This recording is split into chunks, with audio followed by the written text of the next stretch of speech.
नमस्कार, स्वागत है आप सभी का देवभूमि समाचार में। मैं आपके साथ निकिता कश्यप। बुलेटिन की शुरुआत करते हैं। उत्तराखंड के मुख्यमंत्री पुष्कर सिंह धामी ने हल्द्वानी में आयोजित प्रेस कॉन्फ्रेंस के दौरान केंद्रीय बजट 2026 को देश के भविष्य की मजबूत आधारशिला बताया है, और जहां उन्होंने कहा कि यह बजट वर्ष 2047 तक भारत को विकसित राष्ट्र बनाने की दिशा में विश्वास का बजट है। जहां मुख्यमंत्री ने बजट में इको टूरिज्म, पर्वतीय ट्रेल तो वहीं हवाई सेवाओं के विस्तार पर भी विशेष जोर देते हुए आपको बताते चले कि उत्तराखंड जैसे पर्वतीय राज्य के लिए बेहद ही लाभकारी बताया है, जहां उनके अनुसार इससे आम जनता के जीवन में सकारात्मक बदलाव आएंगे और स्थायी रोजगार के नए अवसर भी पैदा होंगे।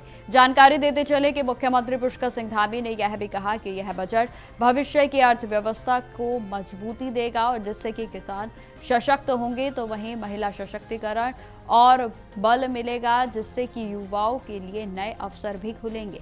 जहां उन्होंने रेलवे क्षेत्र में भी उत्तराखंड को मिली ऐतिहासिक उपलब्धि का जिक्र करते हुए बताया कि राज्य को 4,769 करोड़ रुपए का रेल बजट आवंटित किया गया है, जो कि पिछली सरकारों की तुलना में लगभग 26 गुना अधिक है।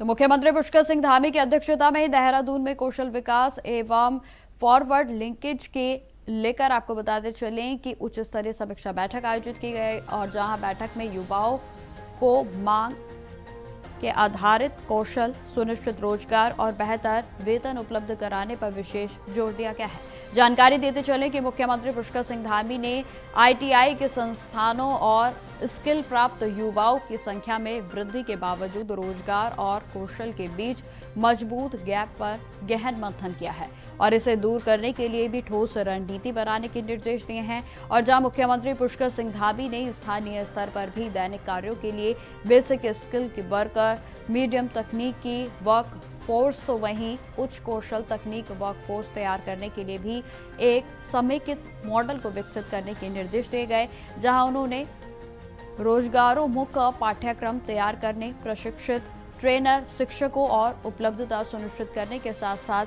आईटीआई जैसे तकनीकी संसाधनों को अपग्रेड करने पर भी बल दिया।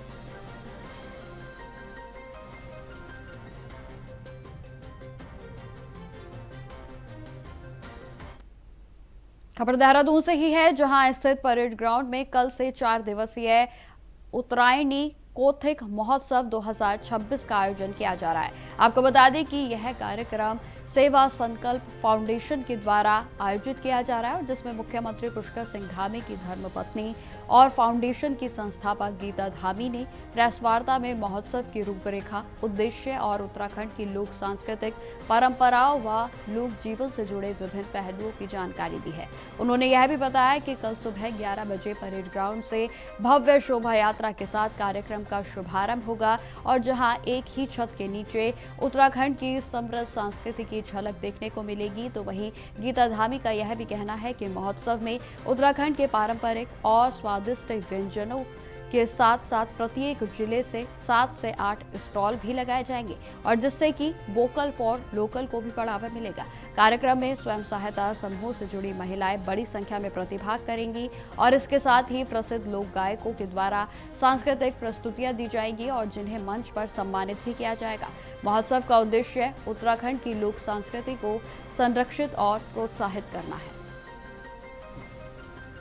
रहती हैं, तो आज जो है हमें अगर अपनी युवा पीढ़ियों को, अपने आने वाले भविष्य को अपनी परंपराओं से जोड़े रखना है, तो मैं समझती हूँ कि हमने सिर्फ कह कर के नहीं, हमने उनको करके दिखाना है, और खुद भी जब हम जुड़े रहेंगे तभी हमारी ये जो पीढ़ियाँ हैं वो लोग भी एक अनूठा हमारा जो विरासत है, अनूठी संस्कृति है, पूरे देश विदेश में एक अलग पहचान रखने वाली हमारी परंपराएं वो जो है जीवित रहनी चाहिए।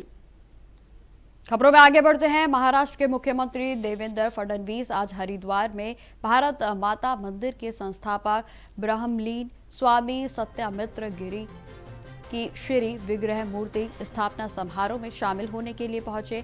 और जहां आपको यह भी जानकारी देते चले कि यह 3 दिवसीय समारोह जूना पीठाधीश्वर आचार्य महामंडलेश्वर स्वामी अवधेशानंद गिरी के सानिध्य में आयोजित किया गया है।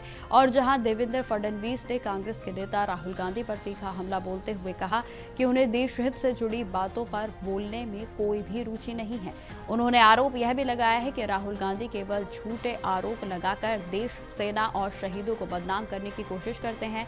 जहां फडणवीस का यह भी कहना है कि राहुल गांधी के पास बोलने के लिए कोई भी ठोस मुद्दा नहीं है और वे केवल सुर्खियों को बटोरने के लिए और चर्चाओं में बने रहने के लिए इस तरह की बयानबाजी करते हैं।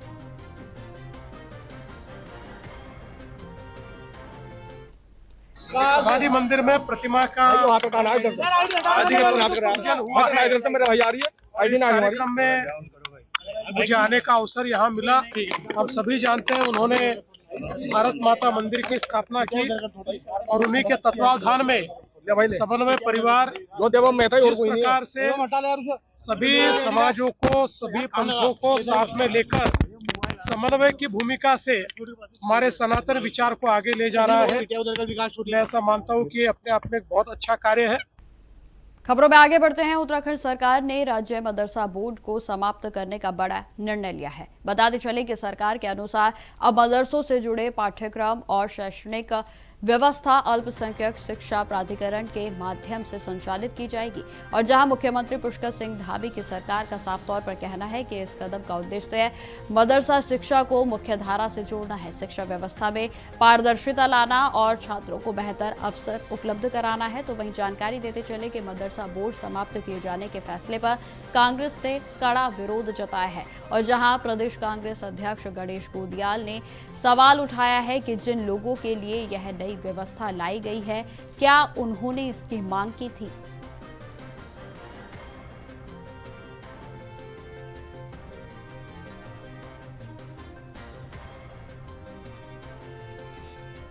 मैं ये कह रहा हूं कि मदरसा बोर्ड को लेकर मुख्यमंत्री का जो नया मैकेनिज्म है, सरकार ये बताए कि जिन लोगों के लिए मैकेनिज्म तैयार किया जा रहा है, क्या वो लोग इसकी मांग कर रहे थे?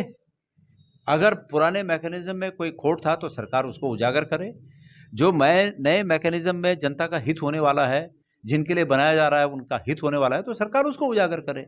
मेरा ये मानना है कि हींग लगे न फिटकरी, रंग आवे चोखा। सरकार इस पर ध्यान दे रही है। सरकार धार्मिक रूप से भेदभाव की नीति को दर्शाकर मतों का ध्रुवीकरण करने की कोशिश कर रही है। लेकिन लोग इस बात को अच्छी तरह जानते हैं कि सरकार के पास जो काम थे उसको सरकार ने किया नहीं। रोजगार देना था वो सरकार ने किया नहीं, महंगाई कंट्रोल करनी थी वो सरकार ने किया नहीं। आज सोना इस स्थिति में पहुंच गया कि सुहाग के रूप में एक छोटा सा सोने का अगर कोई गहना आधे 1 तोले का बनाना होगा तो आम लोगों की पहुंच से बाहर हो गया। खबरों में आगे बढ़ते हैं। प्रसिद्ध अंग्रेजी ट्रैवल राइटर, पर्यावरण के संरक्षक और पद्मश्री से सम्मानित ह्यूग गैंग्सर की निधन पर मसूरी के साहित्य देश विदेश में साहित्य की जगत में शोक की लहर दौड़ गई है। आपको बताते चले कि 94 वर्ष की आयु में उन्होंने क्रिकेंग के लाइब्रेरी रोड स्थित अपने निवास पर अंतिम सांस ली। और जहां बुधवार को उनका अंतिम संस्कार मसूरी के कैमल्स बैंक रोड के कब्रिस्तान में राजकीय सम्मान और गार्ड ऑफ ऑनर के साथ किया गया है। जानकारी देते चले कि इस अवसर पर प्रशासन, पुलिस, नौसेना अधिकारी, साहित्यकार, पर्यावरणविद, सामाजिक संगठनों और राजनीतिक प्रतिनिधियों की बड़ी संख्या में उपस्थिति दर्ज हुई। और जहां वरिष्ठ लेखक गणेश शैली ने इसे मसूरी और भारत के लिए अपूर्णीय क्षति बताया है। जबकि आपको यह भी जानकारी देते चले कि रिस्क के बॉन्ड से मिली प्रेरणा को ह्यूग गैंग्सर ने लेखन का टर्निंग पॉइंट बताया था। और जहां करीब 20 वर्षों तक भारतीय नौसेना में कमांडर के रूप में सेवा देने के बाद उन्होंने मसूरी में अपना घर बनाया। और जहां 5 दशकों में 30 से अधिक पुस्तकें, हजारों लेख व 52 डॉक्यूमेंट्रीज के माध्यम से उन्होंने भारत की विरासत को दुनिया से परिचित कराया। और जहां पर्यावरण संरक्षण में उनकी अहम भूमिका बेहद ही ऐतिहासिक मानी जाती रही है। और जहां आपको यह भी जानकारी देते चले कि मसूरी में खनन के खिलाफ प्रधानमंत्री इंदिरा गांधी को पत्र लिखकर उन्होंने आंदोलन की शुरुआत की थी और जिसके बाद यहां माइनिंग पर भी रोक लगी। कि आज मिस्टर ह्यूज गेंजर आज हमारे बीच नहीं रहे हैं। मैं भगवान से प्रार्थना करती हूँ कि उनकी आत्मा को शांति मिले, उनके परिवार को ये दुख सहने की शक्ति दे। और अगर मिस्टर ह्यूज गेंजर के बारे में हम लोग तो क्या ही बता पाएंगे, क्योंकि उनकी इतनी उपलब्धियां हैं कि जिसको गिनाना बहुत मुश्किल है। उन्होंने देश की सेवा के साथ साथ मसूरी के लिए जो उन्होंने जो कुछ किया है, चाहे वो पर्यावरण संरक्षण को लेकर के हो, चाहे वो सेब मसूरी करके एक उन्होंने एक अपना एक आंदोलन तरीके एक कह सकते हैं कि आंदोलन चलाया था। वास्तव में जो है मसूरी के बेटरमेंट के लिए और freelance journalist world wide tour करने वाले और जो बहुत ही इंफॉर्मेटिव थे, और इंफॉर्मेटिव के साथ साथ मिस्टर ह्यू गेंजर का डिटर्मिनेशन था कि जो बेटरमेंट के लिए जो कुछ बेहतर हो सकता है उसको हम पहल करें। मेरे साथ मुझे भी इनके साथ सुप्रीम कोर्ट की मॉनिटरिंग कमेटी में कई साल हम लोग साथ साथ मेंबर रहे, और मुझे कई अवसर पर ऐसा लगता था कि जो हम जनहित में कराना चाह रहे हैं वो अगर उनके समझ में नहीं आया तो उसको अपोज कर जाते थे। लेकिन ये उनकी आदत में था कि नहीं, ये सब सही होना चाहिए और अच्छा होना चाहिए। उनकी सर्विसेज जो है लाइब्रेरी मसूरी में भी बहुत लंबे समय तक रही। उनके परिवार का जो है बहुत लंबे समय से एसोसिएशन रहा है मसूरी में। उनके फादर जो है नगर पालिका परिषद मसूरी सिटी बोर्ड में ये एडमिनिस्ट्रेटर भी रहे हैं, एडमिनिस्ट्रेटर चेयरमैन रहे हैं। तो इस परिवार का बहुत बड़ा योगदान मसूरी के साथ रहा है। तो खबरें लगातार जारी रहेंगी। फिलहाल रुकते छोटे से ब्रेक के लिए। तो ब्रेक के बाद एक बार फिर से स्वागत है आप सभी का। बढ़ते हैं खबरों की ओर। कैबिनेट मंत्री गणेश जोशी ने सहसपुर ब्लॉक के भवनपुर में आयोजित बहुउद्देशीय शिविर में बतौर मुख्य अतिथि प्रतिभाग किया। आपको बता दें कि इस अवसर पर उन्होंने विभिन्न विभागों के द्वारा लगाए गए स्टॉलों का निरीक्षण किया है और शिविर में मौजूद लाभार्थियों से संवाद कर उनकी समस्याओं को भी जाना। आपको बताते चलें कि शिविर के दौरान कृषि विभाग के लाभार्थियों को चेक वितरित किए गए और जिसके बाद कृषक समूहों को फार्मा मशीनरी के बैंक के अंतर्गत कृषि उपकरण भी प्रदान किए गए हैं। जहां बाल विकास विभाग के लाभार्थियों को भी महालक्ष्मी किट तो वहीं किशोरी किट का भी वितरण किया गया। कार्यक्रम के दौरान कैबिनेट के मंत्री गणेश जोशी ने उपस्थित लोगों को नशा मुक्ति की शपथ दिलाई, जहां उन्होंने जन जन की सरकार जन जन के द्वार प्रशासन के द्वारा चलाए जा रहे इस अभियान का भी सहयोग किया। तो वहीं आपको बताते चले कि कार्यक्रम के अंतर्गत आम जन की समस्याओं को सुना गया है। जहां शिविर में कुल 40 शिकायतें तो वहीं समस्याएं दर्ज की गई थी और जिसमें से अधिकांश का मौके पर ही समाधान हो गया। तो वहीं शेष विकास परक और योजनाओं से संबंधित शिकायतों के निस्तारण के लिए संबंधित अधिकारियों को समयबद्ध प्रस्ताव तैयार कर शीघ्र ही समाधान के निर्देश दिए गए हैं। मैं इस अनूठी पहल के लिए माननीय मुख्यमंत्री जी का आभार व्यक्त करता हूँ कि उनके मार्गदर्शन में जन जन की सरकार जन जन के द्वार कार्यक्रम पूरे प्रदेश में चल रहा है। अभी तक लगभग 7 लाख लोगों ने इसका लाभ लिया है और इसके कार्यक्रम की सफलता को देखते हुए इसको 15 दिन और बढ़ा दिया गया है। हमारे 28 से अधिक विभाग मौके पर आकर वहीं पर समस्याओं का समाधान कर रहे हैं। आज इस शिविर में 40 शिकायतें आई, उनका समाधान मौके पर किया गया, क्योंकि मुझे बताया गया कि इस गांव में आज 2 शादियां हैं जिसकी वजह से अपेक्षित 2 यहाँ पर नहीं आ पाए। मैंने अपने एसडीएम साहब से कहा है कि यहाँ के जनप्रतिनिधियों पर ग्राम प्रधानों से बातचीत करके अगर वो आवश्यकता हो तो कैंप फिर लगाया जाए, क्योंकि हमारा ये मानना है कि प्रदेश व केंद्र सरकार की जो योजनाएं जनता के लिए बनी हैं उनका लाभ अधिक से अधिक जनता को मिले। खबरों में आगे बढ़ते हैं। अब खबर हरिद्वार से है, जहां विकास भवन रोशनाबाद में संपूर्णता अभियान 2.0 का भव्य शुभारंभ किया गया है। जहां कार्यक्रम का उद्घाटन रानीपुर के विधायक आदेश चौहान, शिवालिक नगर नगर पालिका अध्यक्ष राजीव शर्मा और मुख्य विकास अधिकारी डॉक्टर ललित नारायण मिश्र ने दीप प्रज्वलित कर किया। यह अभियान 28 जनवरी से शुरू हुआ था और जो कि 14 अप्रैल 2026 तक चलेगा और जिसका उद्देश्य आकांक्षी जिलों में जहां ब्लॉक में स्वास्थ्य, शिक्षा, पोषण और स्वच्छता से जुड़े प्रमुख संकेतकों, तो वहीं 100% उनको संतृप्त करना है। तो वहीं जानकारी देते चलें कि हरिद्वार और बहादुराबाद ब्लॉकों में आंगनबाड़ी केंद्रों, पोषण, पेयजल, शौचालय और बालिका शौचालय पर ध्यान केंद्रित किया जाएगा, जहां विधायक आदित्य चौहान ने इसे प्रधानमंत्री नरेंद्र मोदी के 2047 तक के विकसित भारत के संकल्प की दिशा में अहम कदम बताया है।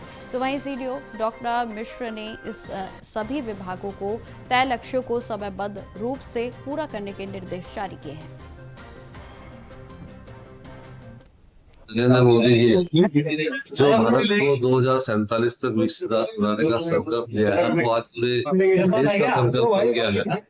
उसी को ध्यान में रखकर 2018 के अंदर पूरे देश के अंदर 112 जिलों को चयनित किया गया था, जो कुछ पैरामीटर्स में पीछे वो हेल्थ से जुड़े हुए थे, शिक्षा से जुड़े हुए थे, स्वास्थ्य से जुड़े हुए थे। उन सभी पैरामीटर्स पर 2018 से काम कर रहा है, जिनको हमने आकांक्षी जनपद बोला गया है। और इस आकांक्षी जनपद का जो पहला फेज था 2018 से लेकर अब तक था, जिसको हम संपूर्णता अभियान 1.0 बोलकर, ये नीति आयोग ने हमें निर्देश दिए हैं कि संपूर्णता अभियान 2.0 के तहत हमें 90 दिनों में कुछ पैरामीटर्स को सैचुरेट करना है, जिसमें शिक्षा का पैरामीटर है, स्वास्थ्य का पैरामीटर है और एग्रीकल्चर से रिलेटेड पैरामीटर है। खबरों में आगे बढ़ते हैं। जिला देहरादून के कालसी क्षेत्र के कुआनू मीनस मोटरमार्ग पर बस दुर्घटना के बाद एसडीआरएफ ने तुरंत रेस्क्यू कर घायल यात्रियों को उप जिला अस्पताल विकास नगर रेफर किया है। बताते चलें कि बेहतर उपचार के लिए सीएमओ के निर्देश पर दून अस्पताल में इमरजेंसी वार्ड तैयार किया गया और जिसमें कि 10 बेड प्रमुख उपचार के लिए आरक्षित किए गए हैं। जानकारी के अनुसार देहरादून के मेडिकल कॉलेज और अस्पताल के medical superintendent doctor RS Bisht ने डॉक्टरों और मेडिकल की स्टाफ की टीम को पूरे तरीके से तैनात किया ताकि घायलों को त्वरित और बेहतर उपचार मिल सके। तो वहीं चिकित्सक अधीक्षक डॉक्टर बिष्ट ने यह भी जानकारी दी है कि मुख्यमंत्री पुष्कर सिंह धामी के द्वारा बस दुर्घटना को गंभीरता से लिया गया और जहां जिला प्रशासन देहरादून स्थिति पर पूरे तरीके से नजर बनाए हुए हैं और इसके लिए अतिरिक्त बेड की भी व्यवस्था की गई है। अभी ये दुखद घटना के बारे में हमें इन्फॉर्मेशन आई थी सीएमओ साहब के द्वारा, तो हमने हमारी इमरजेंसी में 10 बेड इमरजेंसी के तैयार करके रखे हुए हैं। अगर कोई भी पेशेंट वहाँ से आता है तो मोस्टली वो सर्जरी और मेडिसिन डिपार्टमेंट से रिलेटेड होंगे, तो दोनों डिपार्टमेंट को इन्फॉर्म कर दिया गया। साथ ही और जो बाद एलाइड ब्रांचेज हैं उनको भी तैयार करके रखा हुआ है कि अगर कोई भी पेशेंट आता है तो हम उसको देख लेंगे। खबर देहरादून से ही है, जहां बिगड़ती कानून व्यवस्था को लेकर लगातार लोग सवाल खड़े कर रहे हैं, तो वहीं राजनीतिक पार्टियां भी इसका विरोध कर रही हैं। बताते चले कि मुख्य विपक्षी दल कांग्रेस और उत्तराखंड क्रांति दल भी बिगड़ती कानून व्यवस्था पर सवाल उठा रहे हैं। तो वहीं आपको जानकारी देते चले कि बिगड़ती कानून व्यवस्था को लगातार उत्तराखंड क्रांति दल ने देहरादून के वरिष्ठ पुलिस अधीक्षक कार्यालय का घेराव किया है और जहां यूकेटी का साफ तौर पर कहना है कि बीते कई समय से यह देखा जा रहा है कि उत्तराखंड में कानून व्यवस्था पूरे तरीके से ध्वस्त हो रही है।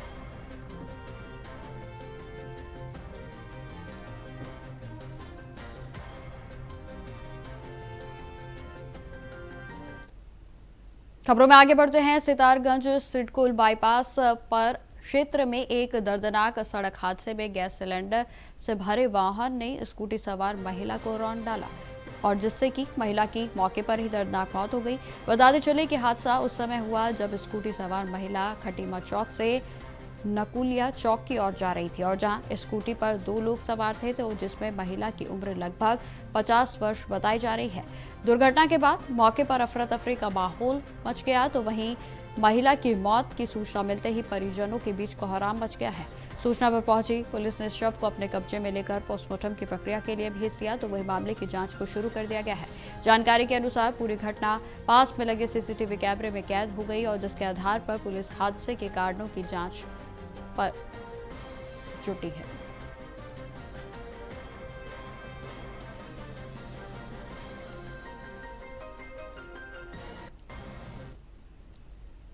तो फिलहाल मेरे साथ इस बुलेटिन में इतना ही। देश दुनिया की तमाम खबरों की जानकारी के लिए बने रहें हमारे साथ। नमस्कार।